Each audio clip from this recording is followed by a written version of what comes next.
What's up, guys? We're back. Taysos is here bringing you Neeb versus Rogue. Now, Neeb already winning his first game, taking down Nurchio. Rogue in a little bit of hot water, already being defeated by Serral, which I guess isn't that surprising, but it still could be considered an upset. Yeah, well, I mean, if you're the world champion, anyone who beats you is an upset. Fair enough. Yeah, I like the way you put that. So we will now be going into game number 1 in this best of 3. Neeb, one of the fiercest non-Koreans of all time in StarCraft 2. Rogue, just coming off of becoming the world champion at BlizzCon 2017. Introducing our first player in the bottom right, in the blue. Make some noise for Rogue!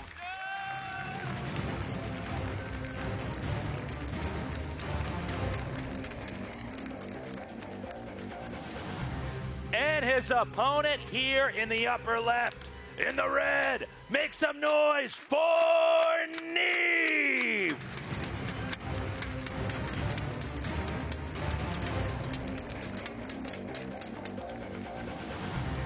An epic match incoming. Or maybe not. All right. Oh, wow. Quick pause there. Yeah, it might just be whatever was going on before. Hopefully get that fixed right away. Of course, our first map going to be Acid Plant coming up here. That's right. Not sure why you need to manufacture so much acid to have a plant for it, but I know. I was always under the impression it should have been called Acid Planet, but then there's not that much acidity on this planet, or this planet as we see so far. Sure. So again, we have a little bit of downtime here. We're waiting to see when this game can actually start. There seems to be some kind of technical snafu going on here. And of course, we want these guys to be playing in the absolute perfect conditions so we can see the best games possible. The big question I think we're all asking ourselves is, if this goes to late game, what kind of late game is it going to be? Who actually has more leverage in those positions? Because both players have proven that they have the ability to last and really take on these insane scenarios. I mean, Rogue, for instance, with spellcasting units, has pulled off some of the craziest tricks and techniques to last an incredibly long time. Neeb knows how to get into some of these obscure late game positions that we don't really see from other players, and not just in this matchup, but plenty others as well. Also, you know, he's probably, I would say, top, maybe 2 or top 3 in the world at really managing a split map situation is Protoss. You know, Protoss start out with less bases, generally speaking, in a normal, tempo-based game, PvZ. He can still manage 5 bases, defend drops, defend all sorts of attacks, crazy tech switches, and really hold his own. And a lot of times that's where some Protoss players fall apart, when they get spread too thin on the map. Oh, I definitely agree with you there. If you get into the late game, it feels like for years Neeb has been the leader strategically of what to do in these scenarios. So I really hope at least one of these games coming up, we are going to get to see that supreme late game, all the units, all the upgrades coming out of these guys. And we're back in this game. Okay, so to start things off, we have a gateway on the low ground for Neeb. Rogue now just steadily teching up. There's not much we can really take away from this so far. We're waiting to see how many lings and how much gas is going to be mined here from Rogue, and of course we want to see when that cybernetic score finishes from Neeb, what kind of tech is he going to go for, and then we can really start to unpack this game. Well, Stargate is generally what we'll end up seeing, and definitely something that Neeb is very, very good at. Neeb has also been showing quite a bit of Colossus play lately against Zerg. We'll see if he does that against Rogue. Definitely Rogue, one of these ultimate late game players that we just keep talking about, but it's so important because it kind of messes with your head. It's like, okay, well, this guy knows exactly what to do in the late game. Do I want to go there? Maybe we'll see one of these guys rush. Yeah, that would be quite interesting. And then, of course, the question there is, do you survive the rush, or do we end up, with somebody being smashed and they make alterations that maybe don't allow for, the same kind of standard orthodox game here? Generally speaking, with these two guys, if it was maybe any other matchup, you'd say, well, there's no need to do anything drastic to try to end the game. But yeah, when you have players like this, what exactly does late game look like? And, I know that we're really hyping up their ability in late game. I don't want to chalk their entire skills up to just long, drawn-out games. They really are like the full package when it comes to styles of play. Certainly. They both can pull off just about anything. There is a Stargate on the way. Just standard stuff coming out of Rogue as well. Nothing too weird about these openings. See this Adept kind of poking in here. We'll see what type of scouting intel it can get. So the Adept is going to send this first shade down here. You want to try to see how many drones are actually mining. Are they exposed enough that I could unshade inside that location and try to pick off some drones? And Neeb's a little bit hard to predict with that because sometimes he's quite aggressive. Other times he's very, very withdrawn and is really just using scouts and doesn't want to take any risks at all. Well, right now with 8 lings, 10 lings out here, he should be able to go ahead and force these Adepts into a rough position. They shade into the main base, actually, and target down a couple drones already, but it looks like the Adepts will get picked off. So that was actually a move where, although it was very important for Neeb to scout, as far as what he killed, he actually lost money. Yes. With that, only taking out 2 drones, which is showing you just how stellar Rogue is at overall defense. Even from that initial Adept coming down, the 2 Adepts coming down, he had a good ling block to give them, make it more difficult to access the workers in that location. Yeah. Now comes the Oracle. Let's see how many kills this can get. It looks like the Swarm just a few seconds too late, and 5 kills. Well, that's really legit right there with that Oracle. And in fact, if those 2 Adepts, the Micro against them, had slowed that Spore down at all and allowed those 5 kills, suddenly those Adepts became very much worth it. Not only did he scout that no quick rush is coming from Rogue, but also gets that huge amount of drone damage. So a good opening so far here from Neeb.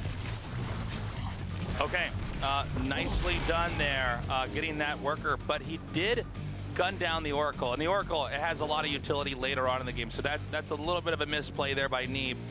As the Robo continues up, we have a few more Adepts coming out. You can also see that Neeb's comfortable showing these Adepts, as well as the probe.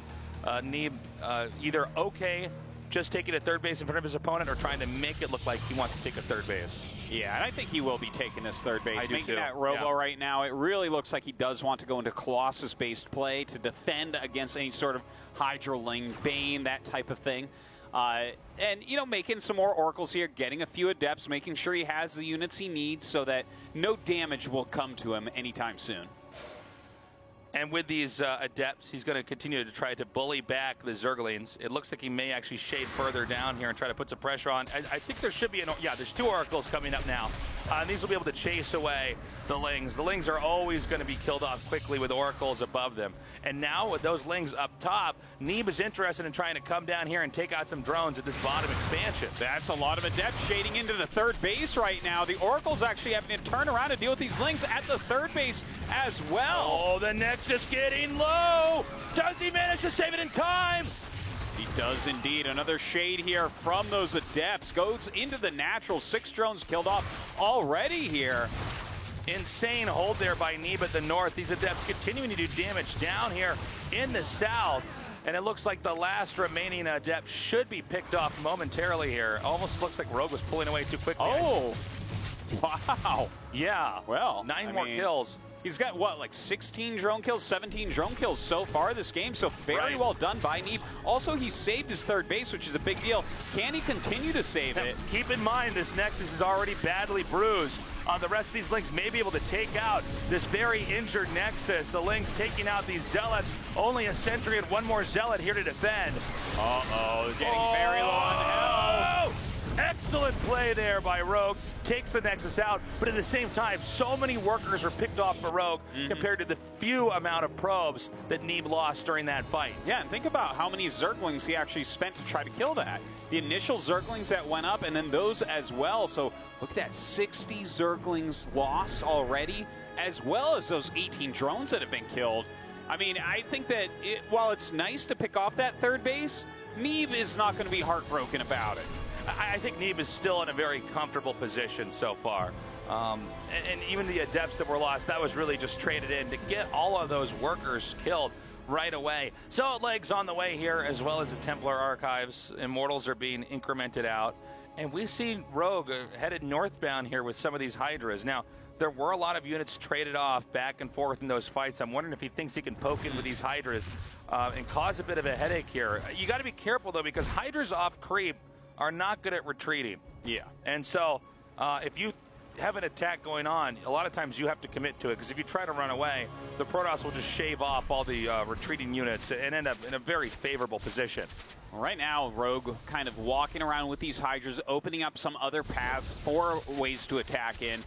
A Storm on the way, some Immortals being made as well, so kind of a more standard composition coming out of Neeb, skipping over that Colossus tech. You know, and this is kind of nice. When he has that Psystorm done, he'll already have several Immortals out, and it's going to be hard for Rogue to really find damage at that point. So, with these 5 gates finishing up, Forges inbound here. Both players basically even in about every way. Similar workers, very similar army size here. I might say Neeb is slightly ahead, especially as these gateways finish. He should have more, a stronger production engine in his base.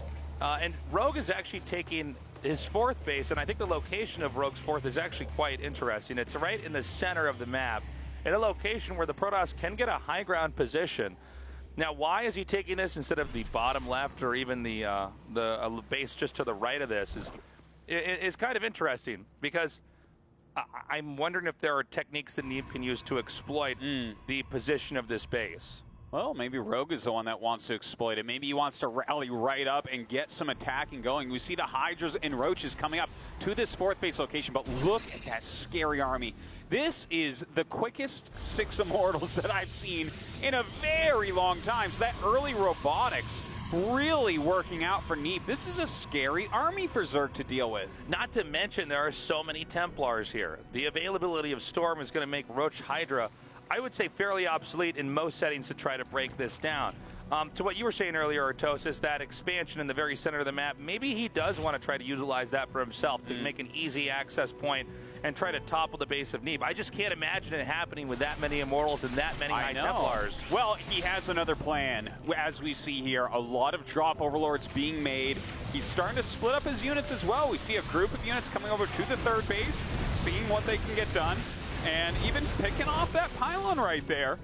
But he's going to start doing multiple drops and multiple attacks, trying to make Neeb split up his army incorrectly. By the way, Neeb taking one more additional base. It looks like he may be taking the very bottom left coming up here soon as well. We're waiting to see when and where this drop is going to occur. It's now filled up. It appears to be looping around this fresh expansion, going to try to sneak past that, enter into the main, and take out a lot of these key tech structures. Wow, he's even about to make a fleet peak in a very expensive building. So this drop could get a lot of damage done as far as those structures go that you mentioned.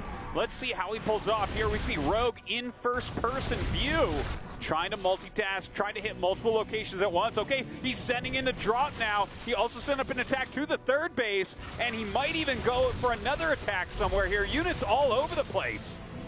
Coming in now, he's doing so much damage to the main, looking for any other openings. A lot of these Immortals staying put while this attack is going down. The Nexus should be picked off, and possibly many of these other very important tech structures. Oh, wow. He does, in fact, get that Nexus. It looks like Neeb, though, fighting back, sending his Immortals into the main base here to clear up this army. Archon's chasing the rest of these Hydras over on the side as well. Rogue trying to keep as much alive as he can.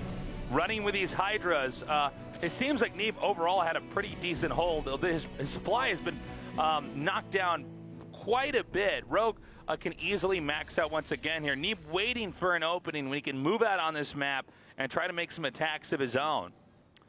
Well, he's got a very strong army, but definitely took a bit of damage there. You know, losing that base, it doesn't have as many minerals as it used to, so it's not as impactful some of the places. But hold on, Rogue actually going right up the center now, utilizing that close-by base, and will he be able to pick off this Nexus? The Nexus is getting low, all shields gone. The Archons and the Storms coming down to try to drive back this push.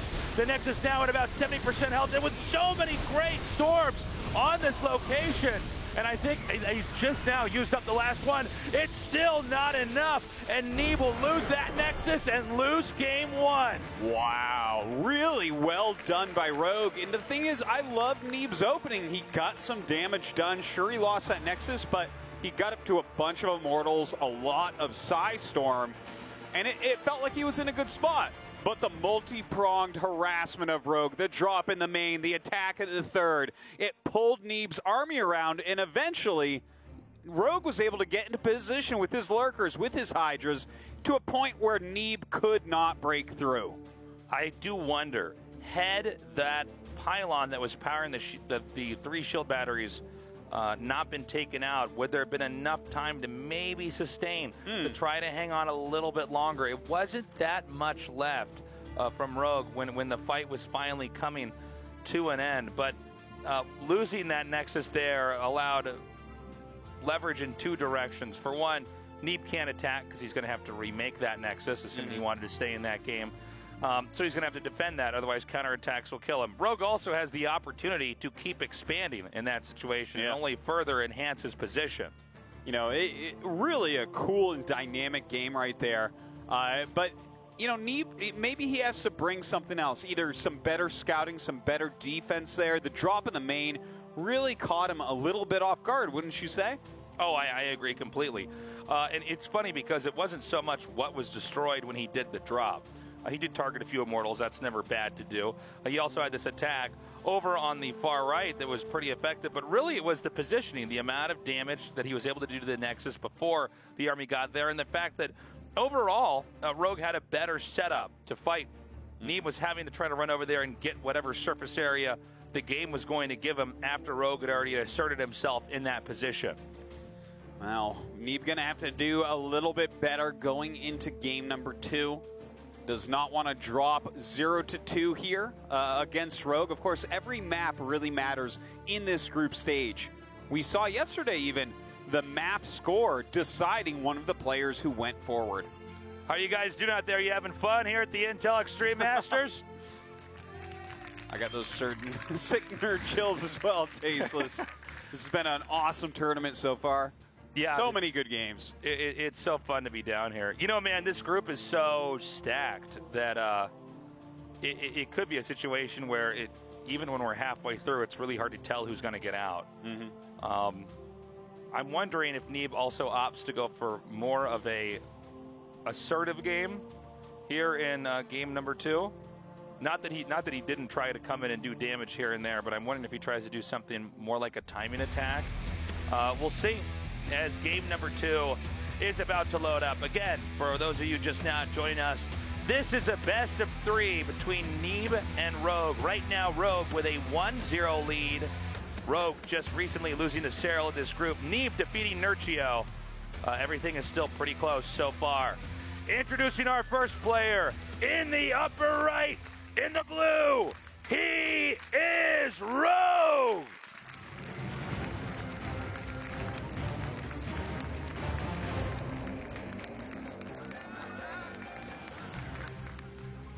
And his opponent here in the bottom left, in the red, make some noise for Neeb!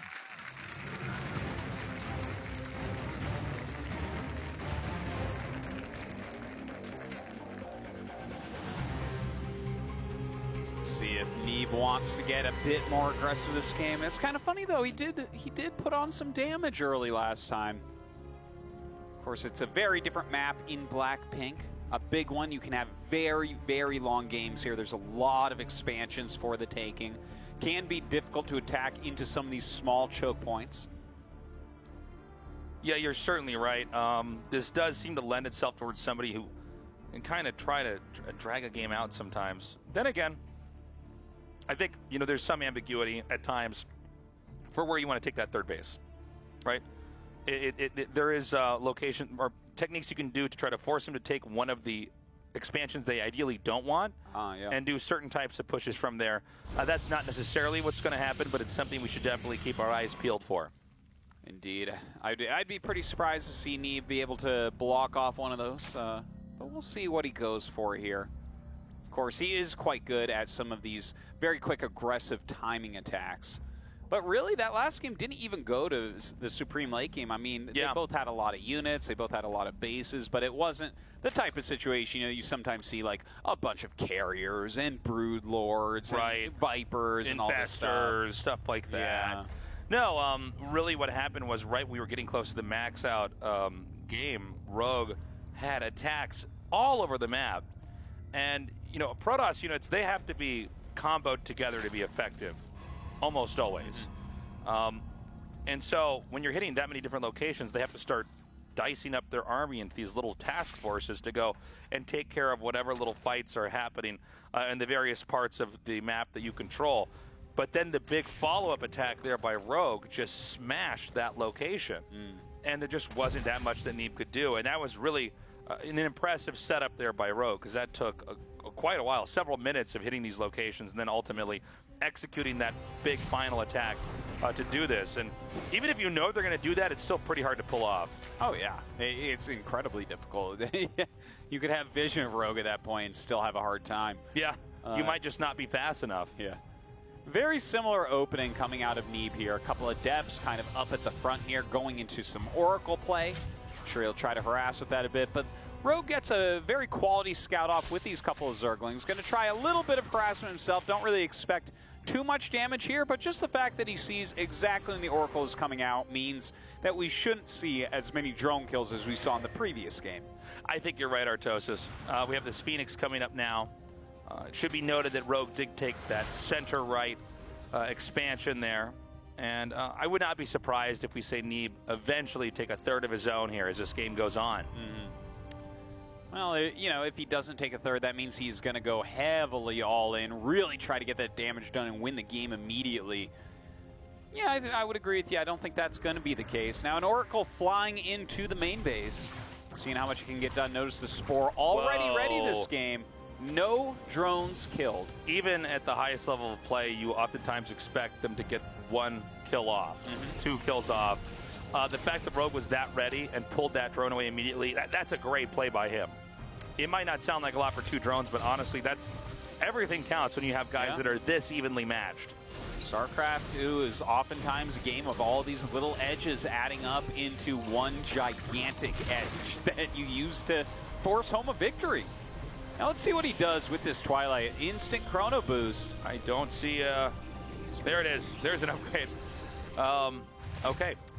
Well, if so he's Glaives gonna, it is. Yeah, if he's gonna chrono boost Glaives and get a Robo right now, this could be a 2-base play like you were talking about before. But we now see that third Nexus coming down here. Will he get a lot of probes for it? Yeah, that's one thing to note, is that even if you see them taking that expansion, it doesn't always mean that it's really about you know, as much of a macro game. And yeah, the chronoing out those Glaives, that is an interesting play. Let's also keep an eye on the Robo when that does finish up. Now, there's no pylon set up over here, and I don't see the Oracle over here yet either. So this is actually kind of problematic here when you have Lings engaging you. In fact, the Oracle's not really doing anything. They're kind of left in the middle of the map, which is a little bit weird to see. Yeah. An Immortal on the way here. Not getting a Prism right off the bat and not adding a ton of gateways quite yet. So this is not exactly a 2-base all-in, and it seems like it's just going to be some harassment, to be honest. I think he'll probe up pretty heavily here on the 3rd base, continue his tech route, but try to get a bit of damage done. The thing is, there's a lot of roaches being made by Rogue, and that's extremely strong when your opponent is going for a lot of Adepts. So the Adepts are now moving out. These Roaches bank back up over here. A nice counterattack here. Artos, I gotta say, already this game seems to be going very well for Rogue here. Yeah. These probes being taken out. Roach is now able to win the fight against these Adepts. We see Queen scrambling across the map along with them. One Immortal here, that's gonna help against the Roaches. But is it enough for this many Roaches? And Queen's coming too. This is an indicator that Rogue is committed to trying to smash this 3rd base. Oh my God, this attack is going to be so powerful. Hey, Neeb gonna try to get a counter on here? No, looks like he cancels shade, too many units in there. But this attack could end up killing him. So many Roaches and Ravagers, a lot of Queens coming in as well. And Neeb barely has any units to speak of. Neeb moving these Adepts back over here. Right now, Rogue positioned in between the 3rd base and the 2nd base, looking for whichever side is going to be a little bit weaker. We have the 2 Oracles coming in, as well as 1 Void Ray. So both Immortals separated, at least for now, between each other.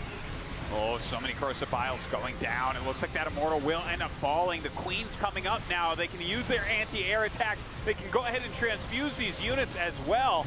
Neeb holding up on the high ground of this third base magnificently, but the front is really taking a beating. And now the cybernetic score getting lower. Still the Void Ray in the orange. One Immortal just at the top of this fight. Another Queen does come to merge in with this group as additional links continue to spill in. Ooh, holding that Immortal in place and pelting it with those corrosive vials. A great move by Rogue, who is killing off all the units here at the third base now, going after that pylon. Down it goes. The shield battery's no longer working, and Neeb is close to death. I just don't think that Neeb can hang on. He's taking too much more damage here. 10 kills here on the probe. Now Neeb scrambling to try to hold on to this second base position. The cybernetic score almost destroyed. It is down, creating an opening for more of these Zerglings to spill in.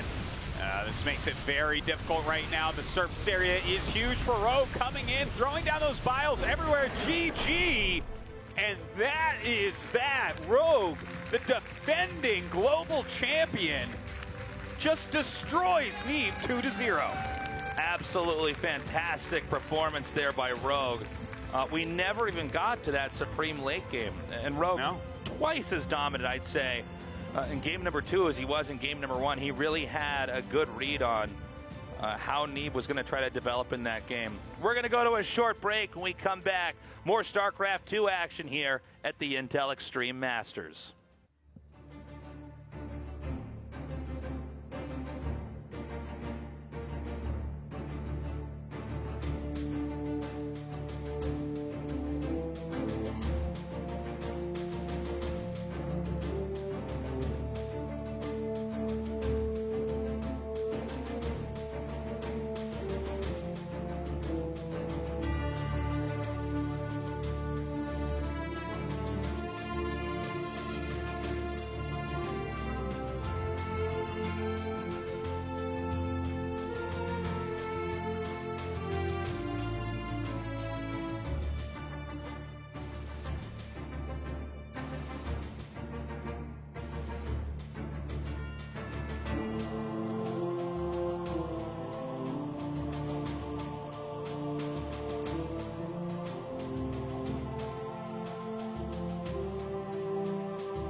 Welcome back, everybody, to the Intel Extreme Masters Katowice. We just saw our second match of the day, and it is Rogue that takes down Neeb 2-0. So first of all, congratulations, Rogue. In this group, for your first match, we saw that Serral actually took you down 2-1. So coming into this match, did that make you feel extra pressure at all, or did you just try to play with a comfortable mindset? 일단 이 경기 이긴 거 축하드리고요. 아까 전에 세럴 선수를 먼저 만나서 졌는데 그것 때문에 니입 선수와의 경기 전에 좀 부담감이 더 있었나요? 아니면 그냥 편안한 마음으로 하자 이런 생각을 하셨나요? 일단은 외국 선수 제일 잘하는 외국 선수 2명이랑 연달아 해가지고 되게 부담 많이 됐고 2패로 시작하면은 되게 많이 힘들 것 같아서 정말 긴장 많이 했어요. So he says, first of all, I consider Neeb and Cyril the two best non-Koreans right now. So the fact that I had to face both of them in a row, I definitely was feeling the pressure there. And I also really didn't want to start off with 2 losses in a row, as that would have put me in a very difficult position. So I'm not lying, I was quite nervous headed into this match. And now I saw that prior to this game, when Neeb was playing, you were in the audience watching. So as you watched, was there anything that you learned that you felt maybe helped you with in your game against him? 이제 아까 전에 니브 선수가 경기하고 있을 때 보는 걸 봤는데 보면서 혹시 게임에 도움될 수 있는 걸 배웠나요? 일단 닙 선수가 너무 계속 한 가지만 하는 것 같아서 그거를 제가 좀 맞춤식으로 하려고 생각을 많이 했어요. So he says, as I was watching Neeb, I felt that he tried to play one style a little bit too hard. And so as I was watching him, I think that I was able to adjust my strategies to him accordingly. And that's why I was able to do so well against him 2-0. And next, now that with this win, you're going up next against Zest. So taking down such a strong Protoss player like Neeb, does that make you feel more comfortable going up against Zest? 이제 다음에는 주성호 선수를 만날 건데 이제 니브 선수를 이기고 난 다음에 마음이 더 편한지요? 아니 아직도 긴장 많이 하고 있고 일단은 확정 지어야지 그나마 마음 편하게 게임할 수 있을 것 같아요. So he says, to tell you the truth, I'm still feeling quite nervous. I think that I'm not going to feel entirely comfortable until I'm finally qualified and through to the round of 12. So we'll see how your next match goes. Congratulations again, Rogue. Let's head back to Caleres. Good job by our global champion here from 2017, being able to take that victory 2-0, extracting some of the information, it seems, from the previous series he was able to watch when Neeb was playing against our previous Zerg. Joining me at the desk, we have Rotterdam, we have Todd. Unfortunately there, Todd, for Neeb, not the easiest of situations to go up against when Rogue is able to study you and able to react to you accordingly. Yeah, definitely. Rogue identified very well what was happening in the last game. He went for the right composition and the right attack. Very well executed. You know, one smaller detail that wouldn't have been there, say like the Queens not going across the map, and then suddenly, you know, that Void Ray could have helped maybe Neeb survive for a little bit longer, in which case he would have been in a great spot. But Rogue, fantastic play by him. This is what you expect from the global champion. Yeah, I really agree there with you on. Bringing the Queens is detrimental with that push. It's always good to make a bunch of Roaches. Like, we all know that Roaches are good against Adepts with Resonating Glaives, but one of the weaknesses of this opening with Resonating Glaives is that it's more than just a few safety Roaches. They will never stop making Roaches, and then obviously shield batteries and cannons and stuff, they're all quite weak against potential Ravagers, Corrosive Bowels. But if you don't bring the Queens, you know, then that's one Void Ray, the 2 Oracles. Eventually, Protoss will always hold with batteries and stuff. Yep. The Queens is really what makes the difference if you execute that push correctly. That's why you go double target Phoenix like Roddy. And make DT. There you go. Eventually, Todd, one day, SOS. SOS is the type of Protoss. Yeah? Yeah, he'll bust it. Classic, I think maybe classic. Classic as well. He watches you stream. No, I'm sure he doesn't. I'm sure of it. None of them do it. That's totally all right with me, Todd. What can we say? I want to look them in the eye when I shake their hand. You know, I don't want to. Rotterdam's a pioneer, guys, all right? He's a pioneer. That is we can check in as well with Rotterdam. You did have Nurchio versus Zest, which concluded 2-0. Yeah, I showed you guys game number 1. That was the game on Catalyst where Zest just kind of caught Nurchio off guard. Zest stopped at 45 probes. He had a Warp Prism, wiped in a bunch of units, had Archon, and he ended up losing 2 Zealots, and that's when Nurchio tapped out. So game number 1 was a disastrous game. Okay. Game 2, I actually thought things were looking a lot better for our Polish Zerg. We can go ahead and jump into my laptop because I've got the game paused. Not too much happened up to this game, right? You know, like obviously a bunch of Lings died, 1 Hydra, 1 Baneling, but this is nothing crazy. This is something you see quite often. Yes. Work account, Nurchio's looking healthy. Creep spread, he's looking healthy. Upgrades, it's acceptable. If you take a look at the unit count, he's currently at 40 Banelings, only 12 Hydras. That's a little bit odd. And then to Caleres, he makes 32 additional Banelings. So he's literally going over 70 Banelings. And then I looked at his army of Zest. And look at Zest, by the way. Zest just doesn't respect anything. He saw that army heading. He's like, I'm going to wipe a bunch of Zealots to harass. And I was like, well, maybe if the engagement is perfect, but against cannons, High Templars, Archons, you never know. If the Banelings connect enough, this army gets blown up. Yes. But I thought that Zest did a fantastic job of storming, pulling back the item plus away. Like, the Banelings never connected onto the item plus, so they land all of the storms, and then he morphed his Archons. That was insane hold. I've never seen 70 Banelings do this little. Like, this is actually ridiculous. Especially not in my games. It looked like 2 waves as well. Yeah. His army was separated into 2 waves. It was the 40 and the 30 additional Banes anymore. But yeah, that was pretty much it. At this point, he sent the other Zealots to the other side of the map, and Nurture just said GG. He left. There you go. There you go. Unfortunate for Nurture and the Polish crowd here, as Nurture has taken a few losses, but it's not over just yet. Thank you very much, guys, as it's time for a commercial, and when we're back, more StarCraft action from the Intel Extreme Masters World Championship.